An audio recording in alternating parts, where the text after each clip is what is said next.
हाँ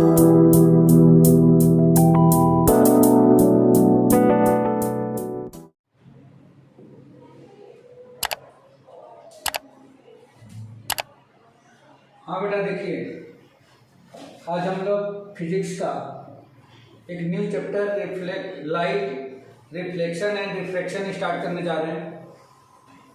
हमें इस चैप्टर में लाइट के बारे में स्टडी करना है और लाइट के दो मेन टॉपिक है जिसको हम लोग रिफ्लेक्शन और रिफ्रैक्शन के नाम से जानते हैं। तो रिफ्लेक्शन क्या होता है, रिफ्रैक्शन क्या होता है, इसको अलग अलग बारी बारी से हम लोग समझेंगे। बट अभी सबसे जो पहला टॉपिक है वो है रिफ्लेक्शन।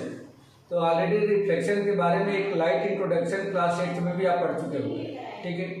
रिफ्लेक्शन क्या होता है, तो जैसे हम लोग देखते हैं कि जब कोई भी रे ऑफ लाइट किसी शाइनिंग सरफेस पे, जैसे मिरर हो गया या अपने घड़ी के जो उसका डायल होता है उस पर अगर आती है तो हम देखते हैं कि वहाँ से एक रिफ्लेक्शन होता है, मतलब वह एक शैडो दूसरी तरफ ट्रांसफर करता है।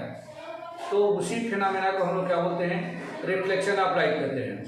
तो यहाँ पे एक तरीके से हम ये समझ सकते हैं कि जब कोई रे ऑफ लाइट किसी शाइनिंग सरफेस पर जब इंसिडेंट होती है तो स्ट्राइक होने के बाद से, यानी कि टकराने के बाद जिधर से आती है उसी तरफ लौट जाती है। मतलब ये हो गया कि सेम मीडियम में वो क्या होती है, बाउंस हो जाती है। इसी फिनोमेना को हम लोग क्या बोलते हैं, रिफ्लेक्शन ऑफ लाइट। तो अगर इसको फिजिक्सी लैंग्वेज में अगर हम डिफाइन करें तो फिजिक्स की लैंग्वेज में रिफ्लेक्शन ऑफ लाइट को हम लोग लिख सकते हैं, रिफ्लेक्शन ऑफ लाइट। इसको लिखा जा सकता है व्हेन ए रे of light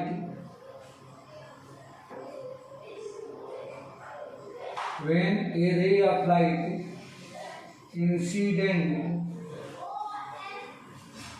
on a smooth surface,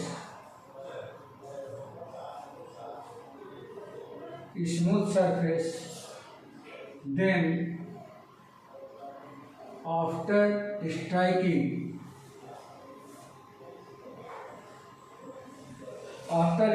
का मतलब है टकराने के बाद, it bounces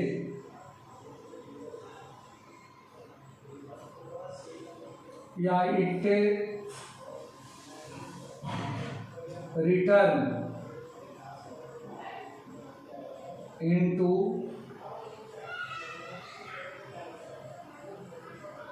the same medium,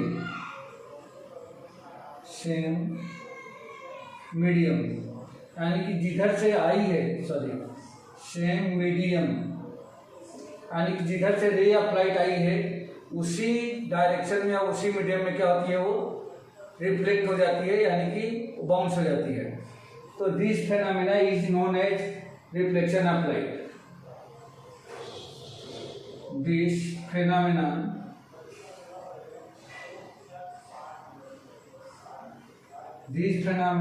is known as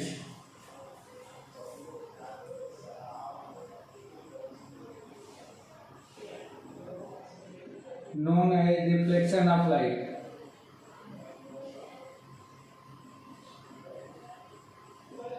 इस फिनोमेना को ही हम लोग रिफ्लेक्शन ऑफ लाइट कहते हैं।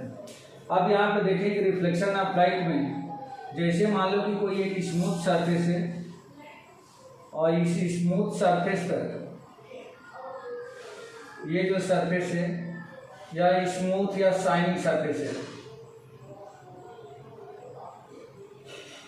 अगर इस पे कोई रे ऑफ लाइट इस तरह से इंसिडेंट होती है, इस तरह से कोई रे ऑफ लाइट इंसिडेंट होती है, तो स्ट्राइक होने के बाद, यानी कि टकराने के बाद इस तरीके से सेम मीडियम में, यानी कि जिधर से आई थी उसी मीडियम में क्या होती है, वह रिटर्न हो जाती है, चली जाती है। तो इसी फिनोमेना को हम लोग क्या बोलते हैं, रिफ्लेक्शन ऑफ लाइट कहते हैं। ये जो रे ऑफ लाइट है, जो रे ऑफ लाइट आ रही है, इस रे ऑफ लाइट को हम लोग बोलते हैं रिफ्लेक्टेड रे, इंसिडेंट रे, क्या बोलते हैं, इंसिडेंट रे। और ये जो रे ऑफ लाइट बाउंस हो रही है इसको बोलते हैं रिफ्लेक्टेड रे। रिफ्लेक्टेड रे जिस पॉइंट पर इंसिडेंट हो रही है उस पॉइंट को बोलते हैं point of incidence. Point of incidence ये कहा जाता है। अगर इस पॉइंट ऑफ इंसिडेंस पर कोई एक ऐसी लाइन ड्रॉ की जाए जो लाइन इस सरफेस पर क्या हो, परपेंडिकुलर हो, तो इसको हम लोग एन से डिनोट करते हैं और ये है नॉर्मल। इसको क्या बोला जाता है, नॉर्मल कहते हैं। क्लियर है बेटा, इसको नॉर्मल कहा जाता है। ओके, इंसिडेंट रे और नॉर्मल के बीच में ये जो एंगल बना है इसको हम लोग एंगल आई से डिनोट करते हैं और इसका नाम है angle of incidence. Angle of incidence. और जो नॉर्मल और रिफ्लेक्टेड रे के बीच में जो एंगल बना है इसको आर से डिनोट करते हैं और इसका नाम है angle of reflection. Angle of reflection. ठीक है बेटा, तो ये कुछ टर्मिनोलॉजी थी जो इससे रिलेटेड थी। क्या मैंने बताया कि रिफ्लेक्शन ऑफ लाइट वह फिनोमेना है कि जब कोई भी रे ऑफ लाइट किसी स्मूथ सरफेस पे इंसिडेंट होती है तो वह स्ट्राइक करने के बाद से सेम मीडियम में रिटर्न हो जाती है, नहीं बाउंस हो जाती है। इस फिनोमेना को ही हम लोग रिफ्लेक्शन ऑफ लाइट कहते हैं। अब यहाँ पे मैंने डायग्राम के थ्रू आपको सिखाया कि अगर ये ए बी, मैं नाम देता हूँ ए बी, अगर एक स्मूथ सरफेस है या शाइनिंग सरफेस है तो जब कोई रे ऑफ लाइट इस पर इंसिडेंट होती है तो स्ट्राइक करने के बाद से उसी मीडियम में क्या होती है, रिटर्न हो जाती है। तो यहाँ पे जो रे ऑफ लाइट इंसिडेंट हो रही है इस रे ऑफ लाइट को इंसिडेंट रे कहते हैं और जो रे ऑफ लाइट यहाँ से रिफ्लेक्ट हो रही है इसको रिफ्लेक्टेड रे कहते हैं। जिस पॉइंट पर इंसिडेंस हो रही है उस पॉइंट को हम लोग पॉइंट ऑफ इंसिडेंस कहते हैं, मतलब जहाँ पे वो आगे के स्ट्राइक करती है। और इस पॉइंट से अगर मैं कोई एक रे ऑफ लाइट कोई एक लाइन ऐसे ड्रॉ करें जो इस सरफेस पर परपेंडिकुलर हो तो इस लाइन को हम लोग बोलते हैं नॉर्मल। इंसिडेंट रे और नॉर्मल के बीच में जो एंगल बना है इसको एंगल ऑफ इंसिडेंस कहा जाता है। नॉर्मल और रिफ्लेक्टेड रे के बीच में जो एंगल बना है इसको आर से डिनोट करते हैं, इसको हम बोलते हैं एंगल ऑफ रिफ्लेक्शन। तो ये कुछ टर्मिनोलॉजी थी जो इस रिफ्लेक्शन ऑफ लाइट से रिलेटेड थी। क्लियर है बेटा इतनी बात? ठीक है। अब इसके बाद हम लोगों को सीखना है कि लॉज ऑफ रिफ्लेक्शन कौन से हैं। मतलब यहाँ पे दो लॉज ऑफ रिफ्लेक्शन दिए गए हैं, उसके बारे में हम डिस्कस करेंगे। रफ कर दूं? Yes sir. ओके।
हम लोग को लॉज ऑफ रिफ्लेक्शन पढ़ना है। लॉज ऑफ रिफ्लेक्शन क्या होते हैं और कितने टाइप के होते हैं।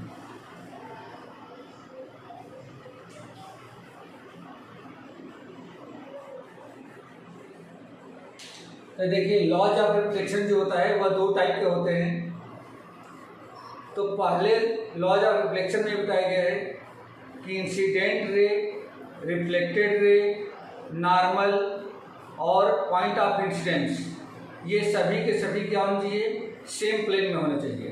तो इसको कैसे हम लोग लिखेंगे,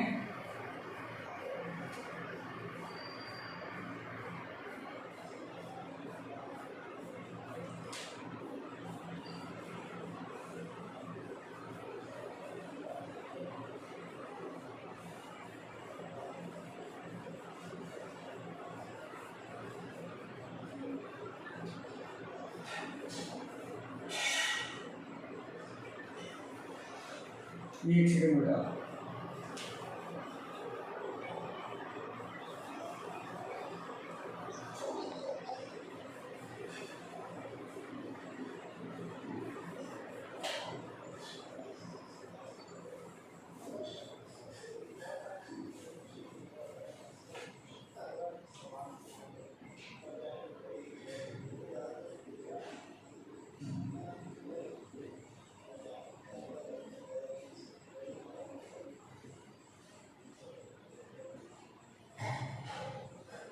लॉज ऑफ रिफ्लेक्शन। तो लॉज ऑफ रिफ्लेक्शन में जो सबसे पहला लॉज है वो ये बताता है incident ray,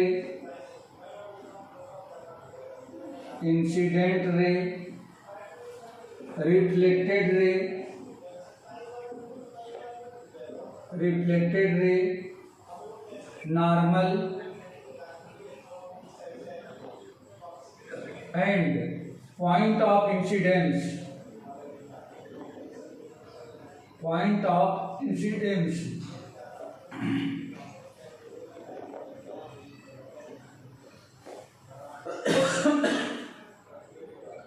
should be in the same plane.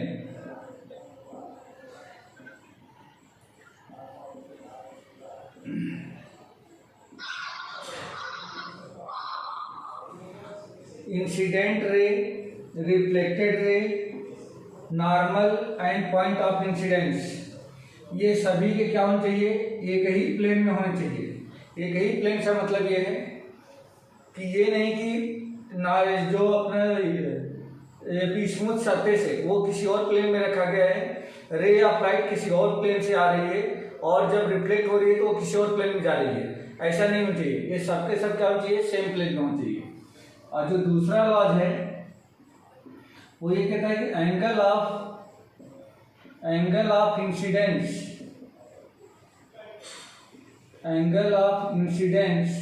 Is equal to angle of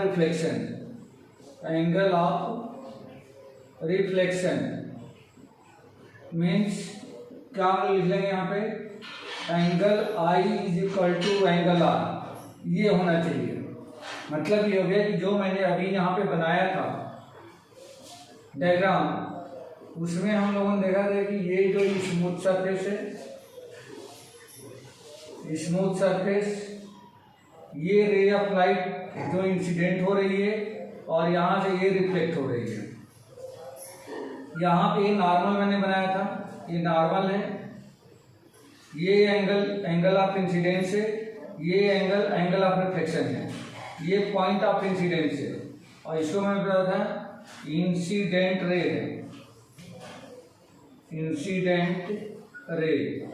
और ये क्या है, यह रिफ्लेक्टेड रे है,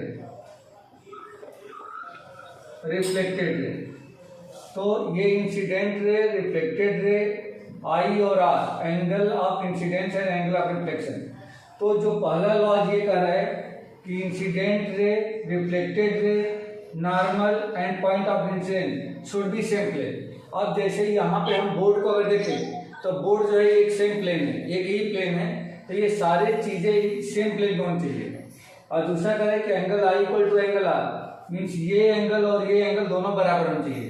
कहने का मतलब ये हो गया कि जब कोई रे ऑफ लाइट किसी स्मूथ सरफेस पे इंसिडेंट होगी तो उस रे of light, incident ray of light और नॉर्मल के बीच में जितना एंगल होगा ठीक उतने ही एंगल से नॉर्मल के साथ में क्या होगी, वो रिफ्लेक्ट होगी।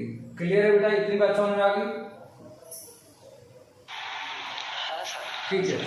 तो ये बहुत ही इम्पोर्टेंट इसके लॉज थे जो laws of reflection of light के नाम से जाने जाते हैं। अब हम लोगों को देखना है कि जो रिफ्लेक्शन होता है वो कितने टाइप का होता है। तो देखिए, रब कर दूँ? Yes sir. Okay.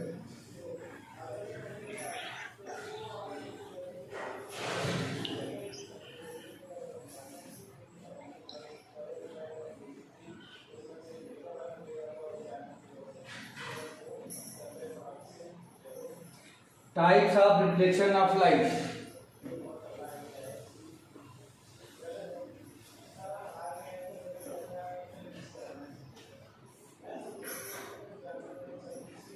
Types of reflection of light.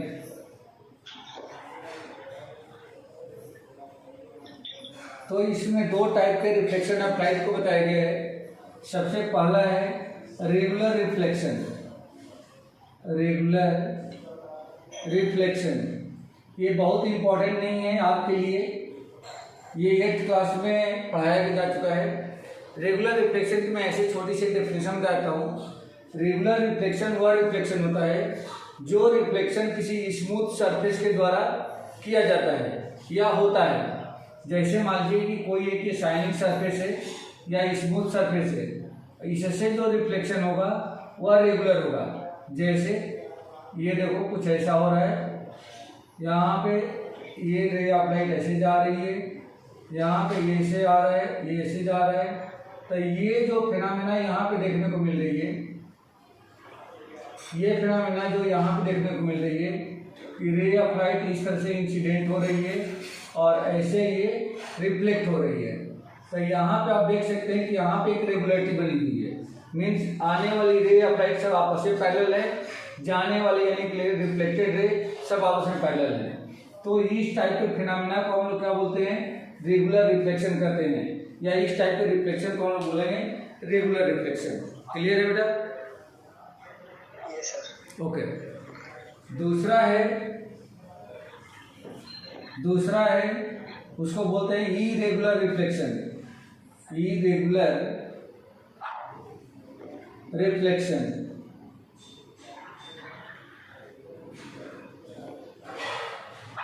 तो इरेगुलर रिफ्लेक्शन में क्या होता है? इरेगुलर रिफ्लेक्शन में जो सरफेस होता है वह स्मूथ नहीं होता है, वह रफ सरफेस होता है।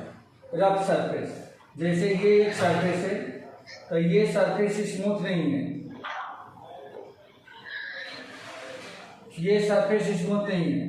तो जब कोई रे ऑफ लाइट इस तरह से इस पर इंसिडेंट होगी तो इसमें कोई रेगुलरिटीज नहीं बनती है। मतलब ये कुछ आड़े टेढ़ा दिखता है, जैसे देखो ऐसे दिख रहा है, ऐसा दिखेगा, तो ये कुछ ऐसा दिख रहा है, मतलब इसमें कोई भी रेगुलरिटी नहीं होती है। इसलिए इसको हम लोग बोलते हैं irregular reflection. Means irregular reflection happened by the irregular surface या रफ सरफेस। क्लियर हो बेटा? कोई रफ सरफेस है तो उसके द्वारा जो रिफ्लेक्शन की फिनोमेना हैपन हो रही है तो उस टाइप के रिफ्लेक्शन को हम लोग क्या बोलते हैं? Irregular reflection. और जो किसी एक स्मूथ सरफेस के द्वारा रिफ्लेक्शन होता है उस टाइप के रिफ्लेक्शन को हम लोग बोलते हैं रेगुलर रिफ्लेक्शन। क्लियर है बेटा? समझ आ गया? Yes sir. ओके, रब कर दूं? हाँ सर। ठीक है।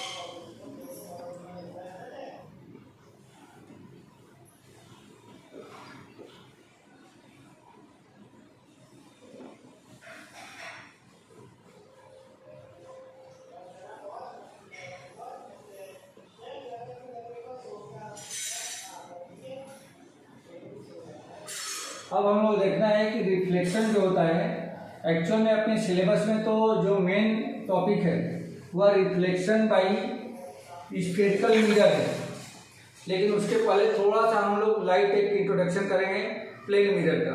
प्लेन मिरर क्या होता है?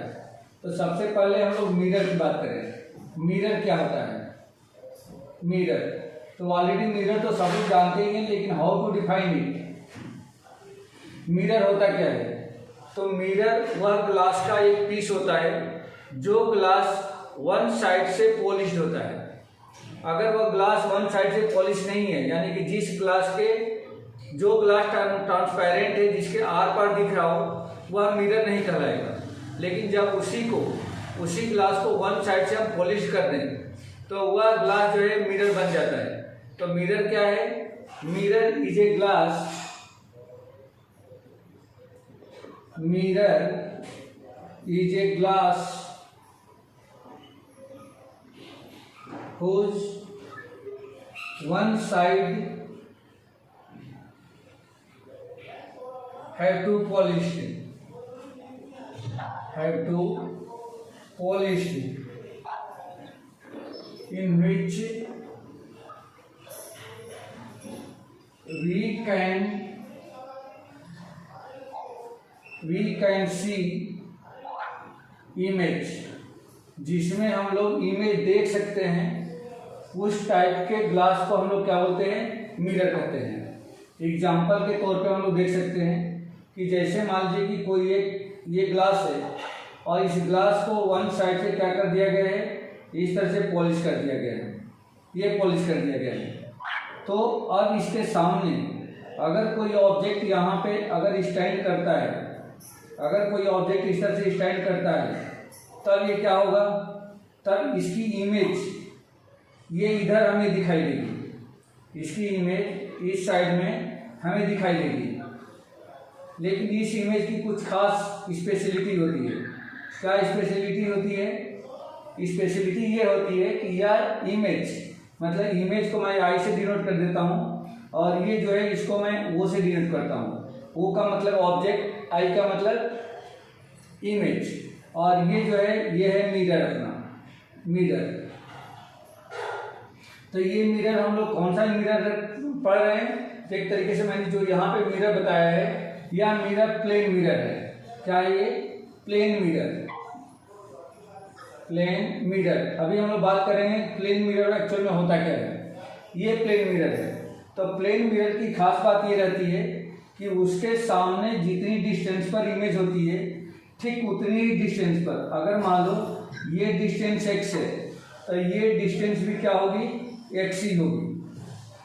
मतलब जितनी डिस्टेंस पर इमेज होती है, ठीक उतनी डिस्टेंस पर, जितनी डिस्टेंस पर ऑब्जेक्ट होता है, ठीक उतनी डिस्टेंस पर क्या बनती है? इमेज बनती है। बैक साइड में अगर ऑब्जेक्ट मिरर की तरफ मूव करता है तो इमेज भी मिरर की तरफ मूव करती है। अगर ऑब्जेक्ट मिरर से दूर जाता है तो इमेज भी मिरर से दूर जाती है। और साथ ही साथ यहाँ पे जो इमेज बनती है वह इमेज क्या होती है? एक वर्चुअल इमेज होती है। वर्चुअल इमेज होती है। वर्चुअल का मतलब क्या होता है? काल्पनिक, ठीक है। और इरेक्ट होती है। इरेक्ट का मतलब क्या होता है? सीधा। समझ में आ रहा है? तो वर्चुअल एंड इरेक्ट यहाँ पे एक इमेज बनती है। अब यहाँ पे प्लेन मिरर की बात करें तो प्लेन मिरर है क्या? तो प्लेन मिरर को मैं अगर डिफाइन कर दूं, प्लेन मिरर, तो प्लेन मिरर वह मिरर होता है, या ये मिरर हुज फोकल लेंथ, एक नया टर्म है, अभी हम लोग आगे डिस्कस करेंगे। Whose focal length is infinite, या जिसका फोकस इनफाइनाइट पे हो, इनफाइनाइट उसकी फोकल लेंथ हो, या जिसका फोकस इनफाइनाइट पे हो, उस टाइप के मिरर को हम लोग क्या बोलते हैं? प्लेन मिरर कहते हैं। तो प्लेन मिरर की खास बात मैंने कुछ बताया यहाँ पे कि प्लेन मिरर वह मिरर होता है जिसके सामने इमेज जितनी डिस्टेंस पर रखी जाती है, उसी मिरर के ठीक पीछे उतनी ही डिस्टेंस पर क्या बनती है? उसकी इमेज बनती है। इमेज जो होती है बिल्कुल सीधी बनती है, इरेक्ट बनती है, और साथ ही साथ क्या बनती है? वर्चुअली बनती है। सेम साइज की बनती है, यानी कि जितना बड़ा ऑब्जेक्ट होगा ठीक उतना ही बड़ा क्या बनेगा? इमेज बनेगा। प्लेन मिरर की एक खास बात और होती है कि यदि मैं अपनी पूरी इमेज अगर किसी मिरर में, प्लेन मिरर में देखना चाहता हूँ, तो मिरर की कम से कम हाइट मेरी हाइट के बराबर होनी चाहिए। कम से कम मेरी हाइट के बराबर होनी चाहिए। मतलब ये हो गया कि अगर फुल इमेज देखनी है तो मिरर की हाइट ऑब्जेक्ट की हाइट के हाफ होनी चाहिए कम से कम, और नहीं तो हाफ से ज़्यादा होनी चाहिए। अगर हाफ से ज़्यादा है या कम से कम हाफ है, तब उस ऑब्जेक्ट का इमेज जो है कंप्लीट पूरा दिखाई देगा, अदरवाइज पूरी इमेज नहीं दिखाई देगी। क्लियर है बेटा, इतनी बात समझ में आ गई क्या? हाँ सर। ठीक है, तो ये तो कुछ एक लाइट इंट्रोडक्शन था किसके बारे में, मिरर या प्लेन मिरर के बारे में। लेकिन एक्चुअल में हम लोगों को इस मिरर के बारे में बहुत ज़्यादा डिस्कस करना है नहीं। हमारा जो मेन पॉइंट है, मेन टॉपिक है, वो है स्फेरिकल मिरर। क्लियर है बेटा? Okay sir. ओके, हो गया, रफ कर दूँ? हाँ सर। ठीक है,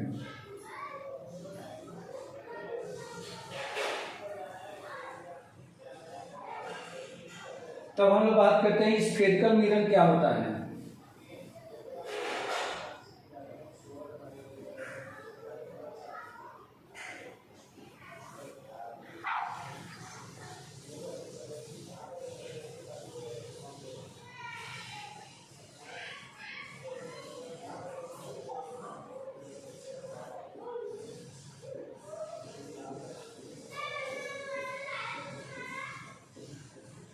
spherical mirror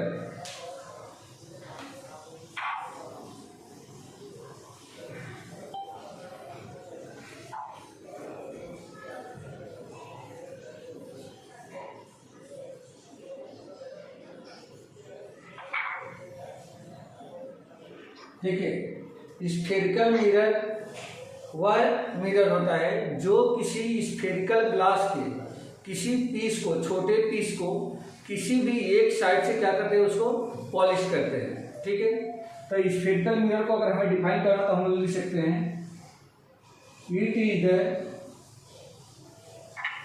piece of spherical glass,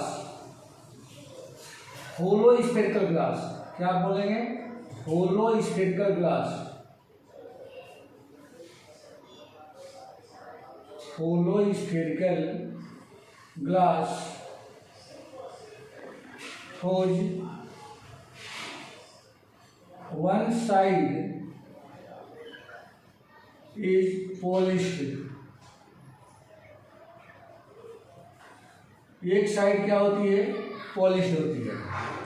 मतलब कोई एक स्फेरिकल, होलो स्फेरिकल ग्लास है जिसका एक छोटा सा पीस लेंगे और उस पीस को किसी भी एक साइड से यदि मैं क्या कर दूं, पेंट कर दूं, मतलब उसको पॉलिश कर दूं, तो वह एक स्फेरिकल ग्लास बन जाता है, सॉरी एक स्फेरिकल मिरर बन जाता है।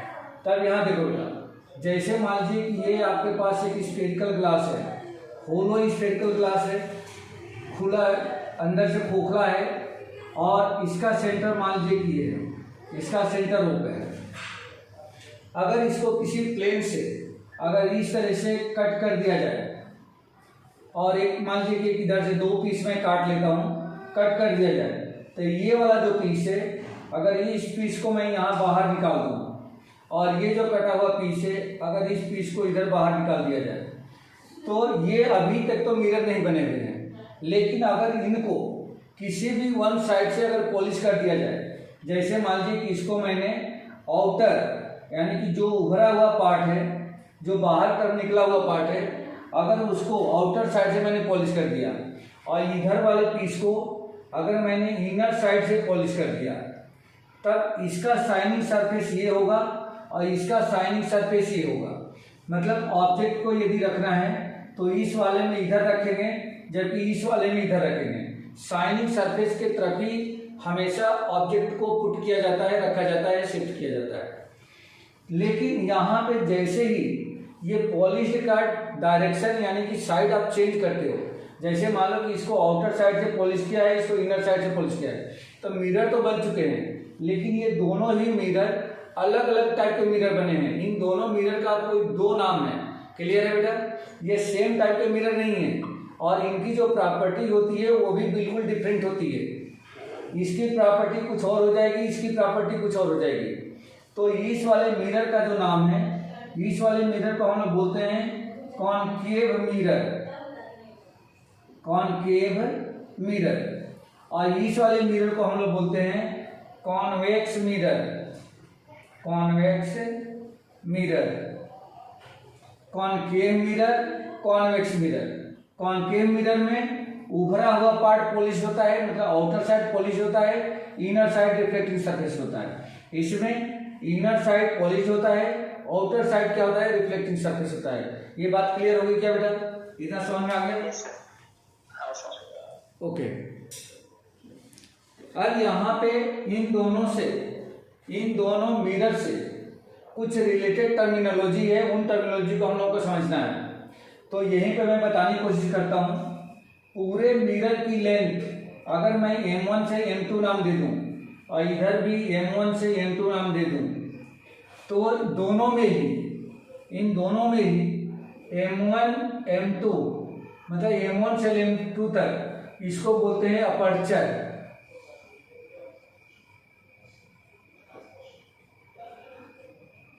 अपर्चर क्या बोला जाता है? अपर्चर। अपर्चर का मतलब है लेंथ ऑफ मिरर। क्लियर हो बेटा? इतनी बात समझ में आ गई? हाँ सर। ठीक है। दोनों में मिरर का मिड पॉइंट, ये मिड पॉइंट मतलब इनकी लेंथ का मिड पॉइंट, जिसको हम लोग P से डिनोट करते हैं, यहाँ भी P से ही डिनोट करेंगे, तब P को बोलते हैं पोल। क्या बोला जाता है बेटा? पोल। एक ऐसी लाइन जो मिरर के पोल से होकर के पास करती हो, मिरर के पोल से होकर पास करती हो और साथ ही साथ मिरर पे 90 डिग्री का एंगल बनाती है। यहाँ पे मिरर पे 90 डिग्री का एंगल, आप बोलोगे अब यहाँ पे 90 डिग्री कैसे एंगल बना दिए? तो थोड़ा सा इसको मैं यहाँ समझाता हूँ। जैसे मान लीजिए कि ये मिरर है और ये मैं बोल रहा हूँ कि ये जो लाइन है इस पर 90 डिग्री एंगल बनाती है। तो आपने अभी 10th में ही हम लोग मैथ में सर्कल एक चैप्टर आएगा, उसमें पढ़ेंगे कि किसी भी सर्कल के किसी पॉइंट पर इस तरह से एक लाइन ड्रॉ कर दिया जाए, जो लाइन उस सर्कल को सिर्फ एक और एक ही पॉइंट पर टच करती हो, तो इस एंगल को बोलते हैं, ये जो एंगल होता है ये एंगल 90 डिग्री का होता है और इस लाइन को बोलते हैं टेंजेंट। क्या बोलते हैं? टेंजेंट। तो अगर इस पॉइंट पर इस तरह से टेंजेंट खींचा जाए और उस टेंजेंट के साथ में ये जो लाइन हमने बनाई है, यह लाइन अगर 90 डिग्री का एंगल बनाती है, जिसके बारे में ऑलरेडी मैं बात कर रहा था, तो इस लाइन को कहा जाता है प्रिंसिपल एक्सिस। क्या बोलते हैं बेटा इसको? प्रिंसिपल एक्सिस इसको बोला जाता है। और यही चीज सेम इस साइड भी होगी। ये जो लाइन है जो पोल से होकर जा रही है और इस वाली मिरर पे क्या है, 90 डिग्री का एंगल बना रही है, तो ये वाली भी क्या कहलाएगी? प्रिंसिपल एक्सिस कहलाएगी। ये दोनों ही प्रिंसिपल एक्सिस है। तो एक ऐसी लाइन जो कहाँ से पास कर रही है, पोल से होकर जाती है और साथ ही साथ क्या करती है, मिरर पे 90 डिग्री का एंगल बनाती है, उसको बोलते हैं प्रिंसिपल एक्सिस। अभी मैं वहां पे लिखूंगा। अब ये जिस मिरर का जिस स्फेरिकल ग्लास का पीस है, जैसे ये पीस मैंने काटा था यहाँ पे, तो ये जिस स्फेरिकल ग्लास का पीस है उसका जो सेंटर है, तो अगर मैं इसको भी कंप्लीट करूं तो सेंटर कहीं यहाँ आ जाएगा। मान लीजिए ये सेंटर है, तो इस सेंटर को मैं सी से डिनोट करता हूँ। तो ये जो सेंटर होता है, इस सेंटर को बोलते हैं सेंटर ऑफ कर्वेचर। क्या बोलते हैं? Centre of curvature. Centre of curvature. और इसमें भी सेम वही रहेगा, इसका भी सेंटर मान लीजिए कि अगर ये है, ये सेंटर है, तो ये भी सेंटर ऑफ कर्वेचर कहलाएगा। अब P से C यानी कि पोल और सेंटर ऑफ कर्वेचर को मिलाने वाली जो लाइन पास कर रही है, उसी को हम लोग क्या बोलते हैं? Principal axis. यानी कि PC को हम बोलते हैं principal axis. Principal axis. Clear हो गया बेटा? इतनी बात समझ में आ गई क्या?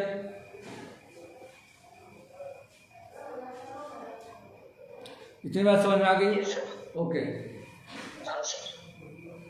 पोल से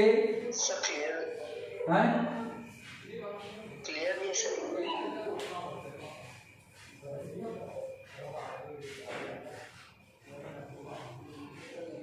अब देखो बेटा, हाँ सर ठीक है। पोल से सेंटर ऑफ कर्वेचर के बीच की डिस्टेंस, ये पूरी डिस्टेंस, इसको हम लोग कैपिटल R से डिनोट करते हैं। और यहाँ भी वही R से ही डिनोट करेंगे, R। तो इसको हम लोग बोलते हैं रेडियस ऑफ कर्वेचर। सॉरी, हाँ ठीक है, रेडियस ऑफ कर्वेचर यानी कि PC इक्वल टू R, इसको बोलते हैं radius of curvature. Radius of curvature P और C का मिड पॉइंट, जिसको कैपिटल F से डिनोट किया जाता है, ये मिड पॉइंट है बेटा। यहाँ भी P और C का मिड पॉइंट जो कैपिटल F से डिनोट करते हैं, तो कैपिटल F को बोलते हैं फोकस। क्या बोलते हैं बेटा?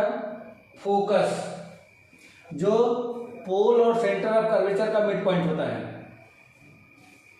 पोल और फोकस के बीच की डिस्टेंस, इसको स्मॉल r से डिनोट, स्मॉल f से डिनोट किया जाता है, स्मॉल f से। यहाँ भी सेम, ये स्मॉल f से डिनोट करते हैं, तो इसको बोलते हैं फोकल लेंथ। Focal length. इसके अलावा अब इसमें कोई मेन और ज़्यादा इम्पोर्टेंट और टर्मिनोलॉजी नहीं है। ये जो टर्मिनोलॉजी मैंने बताया वो सारी टर्मिनोलॉजी मैंने यहाँ पे राइट डाउन कर दिया है, ठीक है। तो ये कुछ चीज़ें ऐसी थी जो इस पूरे मिरर से रिलेटेड थी। अब यहाँ पे फोकल लेंथ और रेडियस ऑफ कर्वेचर, इसमें एक रिलेशन होता है, relation between radius of curvature and focal length. ये क्या है? R जो है रेडियस ऑफ कर्वेचर है और F जो है फोकल लेंथ है। रेडियस ऑफ कर्वेचर पोल से सेंटर ऑफ कर्वेचर तक के बीच की डिस्टेंस होती है, जबकि फोकल लेंथ पोल से फोकस तक के बीच की डिस्टेंस होती है। तो ये यहाँ पे जो फोकल लेंथ होता है F, वो होता है रेडियस ऑफ कर्वेचर का हाफ।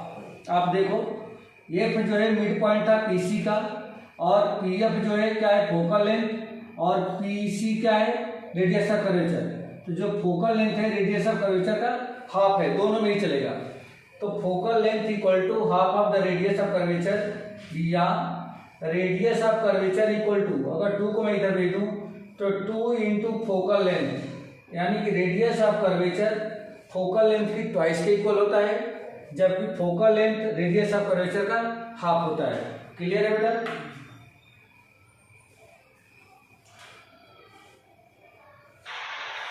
Yes sir. हाँ बेटा, नोट करो।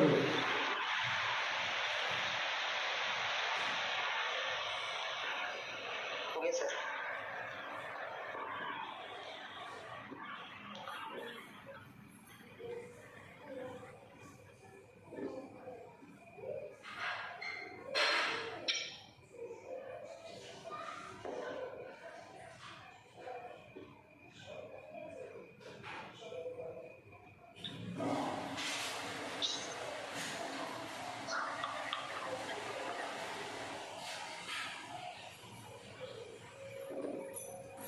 ठीक है, लिख लिया बेटा आपने? हाँ सर। ठीक है।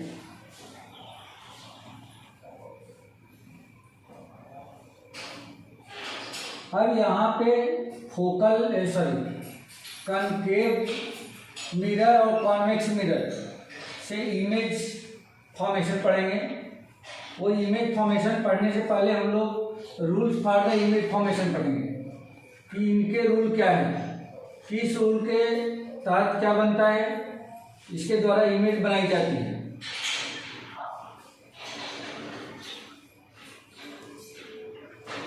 तो यहाँ पे हम लोग देखेंगे तो rules for image formation by, rules for image formation by concave mirror.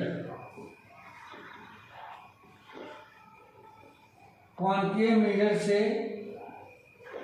Image formation कैसे बनती है और बनाने के रूल्स क्या हैं। तो सबसे पहला रूल ये कहता है इनका कि यदि कोई कॉन्केव मिरर है, कॉन्केव मिरर क्या होता है? आउटर साइड से पॉलिश होता है। ये इसका पोल है और ये इसकी प्रिंसिपल एक्सिस है। यहाँ पे ये फोकस है और ये इसका सेंटर ऑफ कर्वेचर है। ये बताते हैं कि यदि कोई रे ऑफ लाइट इस तरह से प्रिंसिपल एक्सिस के पैरेलल आती है। अब प्रिंसिपल एक्सिस के पैरेलल कोई रे ऑफ लाइट कैसे आएगी? तो जो रे ऑफ लाइट इनफाइनाइटी से मिरर के ऊपर आती है, तो हम ये मानते हैं कि इनफाइनाइट से आने वाली हर ray of light principal axis के पैरेलल होती है। तो जैसे ही ये रे ऑफ लाइट इस मिरर पे आती है तो स्ट्राइक करने के बाद से रिफ्लेक्ट हो जाती है, और रिफ्लेक्ट होने के बाद से कहाँ से पास करती है? फोकस से पास करती है। तो ये आपको रूल याद रखना है कि जब कोई भी रे ऑफ लाइट यदि प्रिंसिपल एक्सिस के पैरेलल आएगी तो after striking it will B Passage through the focus. ये पहला रूल है। दूसरे रूल में ये बताया गया है कि यदि कोई रे ऑफ लाइट जो किसी कॉन्केव मिरर पे इंसिडेंट होती है, ये फोकस है और ये इसका सेंटर ऑफ कर्वेचर है और ये पोल है। अगर कोई रे ऑफ लाइट इस तरह से इंसिडेंट होती है कि इंसिडेंट होते समय वो फोकस से गई थी, तो after strike it will be parallel to principal axis. मतलब ये इंसिडेंट रे हो गई और ये रिफ्लेक्टेड हो गई। तो अगर फोकस से होकर के इंसिडेंट हो रही है तो वह क्या होगी? प्रिंसिपल एक्सिस के पैरेलल हो जाएगी यदि वह रिफ्लेक्ट होती है तो। थर्ड रूल में यह बताया गया है कि यदि कोई रे ऑफ लाइट इस तरह से किसी कॉन्केव मिरर पे, जो यहाँ पे फोकस है और ये सेंटर ऑफ कर्वेचर है, अगर कोई रे ऑफ लाइट इस तरह से सेंटर ऑफ कर्वेचर से इंसिडेंट होता है, सेंटर ऑफ कर्वेचर से इंसिडेंट होता है, तो विदाउट डेविएट हुए, मतलब यह कहीं दूसरी जगह नहीं जाता है, सेम पाथ पे स्ट्राइक करने के बाद से रिटर्न हो जाती है। यानी कि सेंटर ऑफ कर्वेचर से अगर आती है तो सेम पाथ पे क्या होती है? वो रिटर्न हो जाती है। क्लियर है बेटा? ये थर्ड रूल है। Yes sir. ठीक है। एंड फोर्थ रूल में ये बताया गया है, फोर्थ रूल में ये बताया गया है कि यदि कोई रे ऑफ लाइट, ये फोकस, ये सेंटर ऑफ कर्वेचर, यदि कोई रे ऑफ लाइट अगर पोल पे ठीक इंसिडेंट होती है तो जितने एंगल से इंसिडेंट होती है, किसके बीच में एंगल? तो इंसिडेंट रे और प्रिंसिपल एक्सिस के बीच में जितने डिग्री का एंगल बनता है, ठीक उतने ही डिग्री के एंगल से क्या होती है? वह रिफ्लेक्ट हो जाती है। ये आपका चौथा रूल है और आखिरी रूल है। क्लियर है बेटा? Yes sir. ये चार रूल हैं जो इमेज फॉर्मेशन यानी कि इमेज बनाने के लिए आपके लिए हेल्पफुल है किसी भी कॉन्केव मिरर के द्वारा। अब इमेज जब हम बनाएंगे तो हमारे पास 6 ऐसी प्लेसेज होंगी जहां पे हम लोग कॉन्केव मिरर के सामने ऑब्जेक्ट को शिफ्ट कर सकते हैं। कहाँ कहाँ होगी तो समझो, जैसे ये कॉन्केव मिरर है तो सबसे पहले इसके सामने इनफाइनाइटी पर हम ऑब्जेक्ट को रख सकते हैं, पहला प्लेस हो गया। दूसरा प्लेस इनफाइनाइटी और सेंटर ऑफ कर्वेचर के बीच में रख सकते हैं। तीसरा कर्वेचर के ठीक ऊपर रख सकते हैं। चौथा सेंटर ऑफ कर्वेचर और फोकस के बीच में रख सकते हैं। पांचवा एट दी फोकस यानी कि ठीक फोकस के ऊपर रख सकते हैं। और छठवां फोकस और पोल के बीच में रख सकते हैं। तो ये हमारे पास 6 ऐसी प्लेसेज होगी जहां पे हम लोग ऑब्जेक्ट को शिफ्ट कर सकते हैं। और उसकी इमेज फॉर्मेशन कैसे बनेगी? तो इन चारों रूल में से कोई भी 2 रूल को यदि फॉलो कर लेते हो, हर स्टूडेंट फ्री है कि इन चारों रूल में से कोई भी 2 रूल वो फॉलो कर ले तो उसकी इमेज मिल जाएगी। इमेज मिलती कहाँ है? तो किसी भी 2 रिफ्लेक्टेड रे का जहां पे इंटरसेक्शन होगा, 2 रिफ्लेक्टेड रे का, इंसिडेंट नहीं, 2 रिफ्लेक्टेड रे का जहां पे इंटरसेक्शन होगा वहीं पे क्या बनेगा? इसकी इमेज बनेगी। क्लियर है बेटा? इतनी बात समझ में आ गई क्या? Yes sir. ठीक है। तो ये image formation by the concave mirror, ये हम लोग कल की क्लास में पढ़ेंगे, यानी कि नेक्स्ट क्लास में पढ़ेंगे। और आज जो हमने पढ़ा इसमें rules for the image formation by the concave mirror, ये हमने इमेज बनाने के रूल्स को पढ़ा है, इमेज नहीं बनाया है। अब इसके बाद जो हम लोग पढ़ेंगे वह इमेज फॉर्मेशन पढ़ेंगे by the concave mirror by using this rules. ठीक है बेटा? क्लियर है? Yes sir. चलिए अब आज के लिए बस इतना ही। ओके।